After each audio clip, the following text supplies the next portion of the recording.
everyone, and welcome again to the show. This is another great episode that we're bringing to you, and we hope you've been following along this entire time, because if you haven't, you've been missing out on some great TV. Exquisite. To be quite honest, some of the best. It's the truth. Well, as you know, I am Brian Mahler. And I'm RJ Pomelo. And this is Sports Chat. So, first, let's kick things off the way we always do and start things with a little bit of news. And I think I want to start this news portion, and I'm going to begin with some Bruins stuff. Well, generally, roller coasters are fun, but the roller coaster ride that Bruins fans have been on this season has been anything but. But the good news is that the Bruins are on a hot streak right now. They won 4 of their last 5, including a win against the defending Stanley Cup champion Chicago Blackhawks last night. Now they've beaten the Devils. They got a good character win against the Montreal Canadiens in a 7-0 blowout. And they've clinched a playoff spot by defeating the Philadelphia Flyers, who are the best team in the Eastern Conference and the second best team in all of the NHL. They've looked a lot better. They've improved greatly. It's another just bit of that roller coaster that we've been seeing all season. And right now they seem to be on a high, which is good moving towards the playoffs. That's what you want moving towards the playoffs, is going out on a hot streak. The new guys have seemingly become more acclimated and are more in tune with what's going on with the team. And most of the guys that they brought in were skill guys, and they've shown that they're skill guys. We've seen their speed. We've seen their ability to beat defenses with that speed, and they've looked great. Nathan Horton, who we've said over and over again is a key to this Bruins team, has finally come around and he's starting to get goals again. He scored his 24th goal last night and his 50th point overall for the season. And he's looking good. That's good to see. We want Nathan Horton playing well moving towards the playoffs. We want to have these key guys, these big scorers that they have, to be able to put the puck in the net going towards the playoffs, because we need that. Tim Thomas, who had a rough patch for a while there, is seemingly back on track. He's seeing the puck better, and part of the problem, he said, was that the screens were being set in front of him by his own teammates, like Seidenberg and Chara. His own defensive men were setting screens in front of him where he couldn't see the puck, and things were getting by him and Rask both. And it's good that he's seeing the puck better. They've worked on that, and he's only allowed 1 goal in his last 3 games, which is a good sign. And on a nice little note, Mark Recchi, the elder statesman of the NHL, the 43-year-old Mark Recchi scored his 1,532nd point last night, getting an assist. Wow. And that slides him into sole possession of 12th place on the NHL all-time point list. So that's a nice little... It's quite impressive. That is good news. It is. That's great news. It is. And hopefully they'll keep winning and get going towards the playoffs and it's true. make some noise in there. When it comes to roller coaster seasons, the best thing you can hope for is that you're on one of those high notes when you hit the postseason. That's really all you need. So that's absolutely all you need. Well, let's move forward. What else? What else has happened? Not good news, unfortunately. We're going to talk some Celtics. And unfortunately, since the trade deadline, the Celtics have not looked too hot. They went through a bit of a hot streak, but they don't look too great right now. They've lost 3 of their last 4, and they haven't lost to good teams. They lost to the Grizzlies at home. They lost to the Bobcats. They lost to the Pacers. They lost to the Pacers.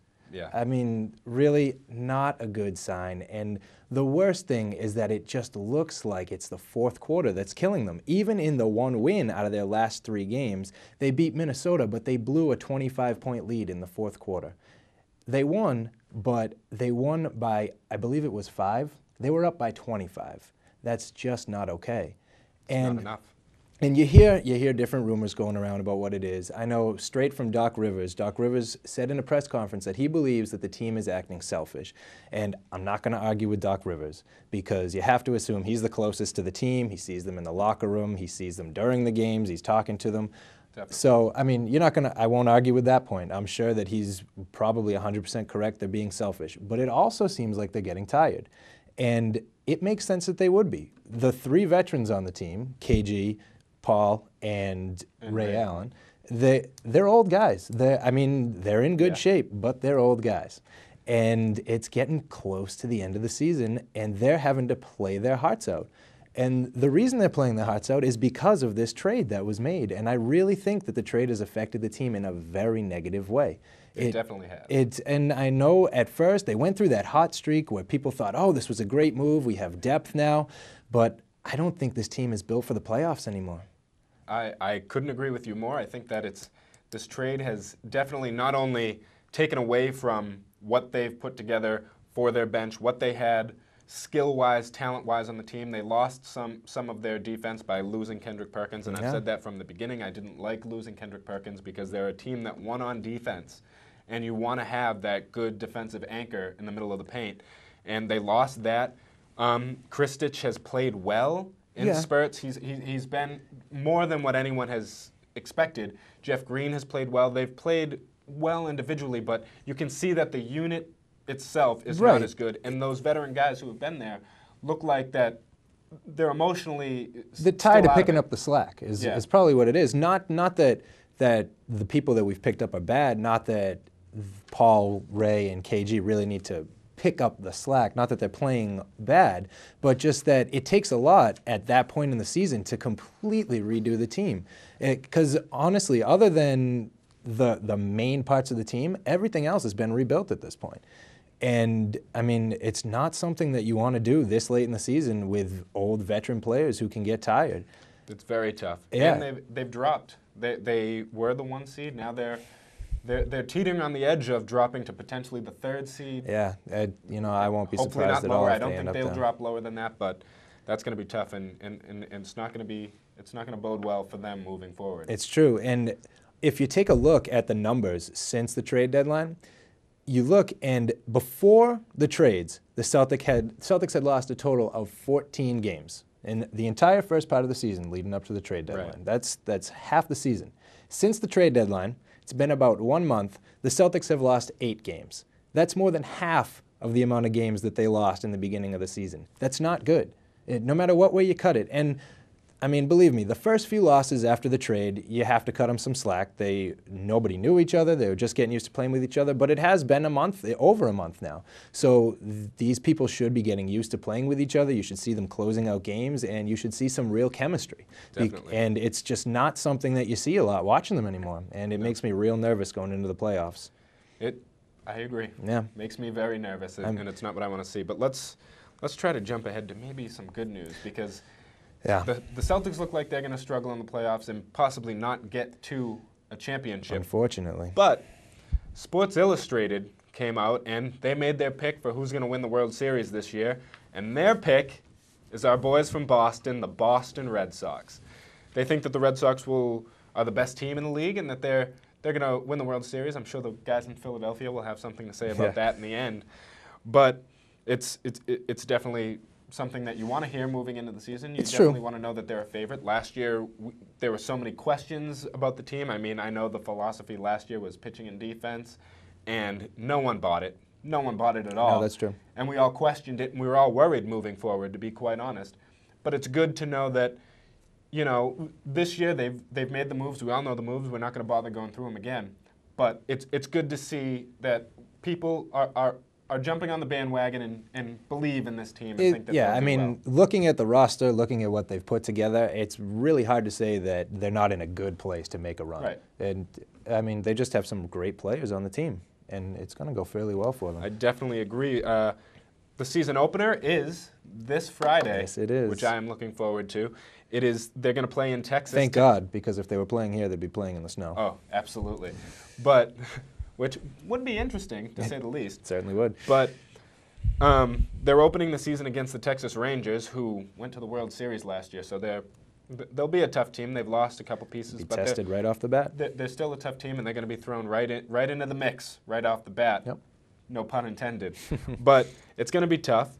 And first, I want to talk a little bit about their rotation. They went with Lester at the beginning of the rotation, which I completely agree with. He is by far and away their best pitcher, and he should be the ace of that staff. He proved last year that he is the ace of the staff and deserves to be in that slot. And Josh Beckett nor John Lackey, neither one of them showed that they deserve to be the #1 guy. Absolutely. It has to be Lester, and I don't think anyone would argue that. Now, in the 2 slot, we have Lackey, which was a bit of a surprise to me. Buchholz had a tremendous year last year, so I thought we might see him there. Yeah, I completely agree with you. I was surprised by that move as well. But, I mean, Lackey, he didn't pitch as well as you would have liked, and I think part of the problem was that he didn't pitch to his contract. Yeah, I think really- that's definitely true. And that always affects the mood of the fans. Yeah, especially here in Boston. Yeah. But he did give them, he did always have quality starts. He did give them 6 innings a lot. He was never really taxing and killing that bullpen. In the 3 slot, we have Clay Buchholz. And as I said already, he had a great season last year. He did. Completely confident in him. That's obvious. And as you said, complete confidence in Clay Buchholz and what he should do. This is the part that vexes me a bit. They have Beckett in the 4 slot and Daisuke in the 5. Both pitchers have struggled the last few years. Both pitchers have struggled to go beyond 5 innings the last couple of years. It's true. And you're going to have those 2 guys back to back. That's going to be trouble for that bullpen. Yeah, no, I absolutely agree. I mean, you can't argue with neither one of them belong at the beginning of a rotation. That's true. But it's really difficult to have them next to each other in a rotation. And to be honest, Daisuke probably shouldn't be in the rotation at all at this point. That's a bold statement. Daisuke is a tough situation to deal with. He is. It's honestly, I mean, he's never pitched like he pitched in Japan. That's true. He's had some decent seasons, but he's not what we paid for. And he's a little bit of a victim of all the rigmarole that came with him coming to Boston. That was, everything was such a huge deal. Yeah, absolutely. And, he's kind of a victim of that. But either way, it is what it is. Also, in other news with the Red Sox, Okajima's been sent down to Pawtucket. He's struggled the last few years, so unfortunately he's not going to be starting with the team this year. The bullpen is improved. Papelbon is coming off the worst season of his career. But if he struggles this year, they have Bobby Jenks and Josh Bard to come in, and they can close, they can fill that spot. And I think they're molding Josh Bard to take that spot anyways. It's true. And in a recent interview, Jonathan Papelbon did say that at the beginning of spring training, he felt like he was in mid-season form, which is a reason to be confident. I don't think you can construe that in a bad way. So I agree. I'm happy to hear that. And hopefully he'll be in mid-season form and he'll have a great season. Hopefully it holds true. Because exactly.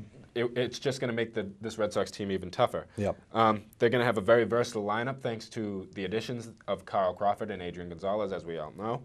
And it's going to be interesting to see how they play with the lineup in that way, and switch up hitters and switch up spots in the rotation depending on who's pitching, lefty, righty. It'll be interesting. I mean, hopefully with the lineup that we have, we'll be putting up enough runs so that the rotation won't matter that much. That's very true. The lineup should be able to protect that rotation. You would think so. There are enough good pitches in that rotation that even a bad outing should be able to be safe somewhat because they have that strong offense behind them. And lastly, looking forward, a little preview, is that they're going to be a real fast team this year. They certainly are.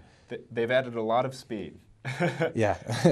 They're going to end up with the two top runners, base stealers, in the game on their team. So that's great moving forward. And we've never really seen a Red Sox team with that much speed.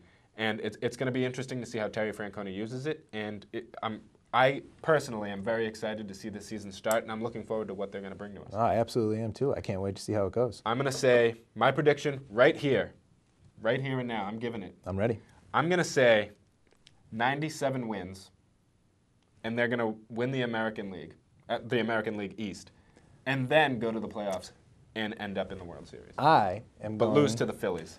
I'm going to one-up you. I am going to say that they will have 98 wins. All right. And they will go to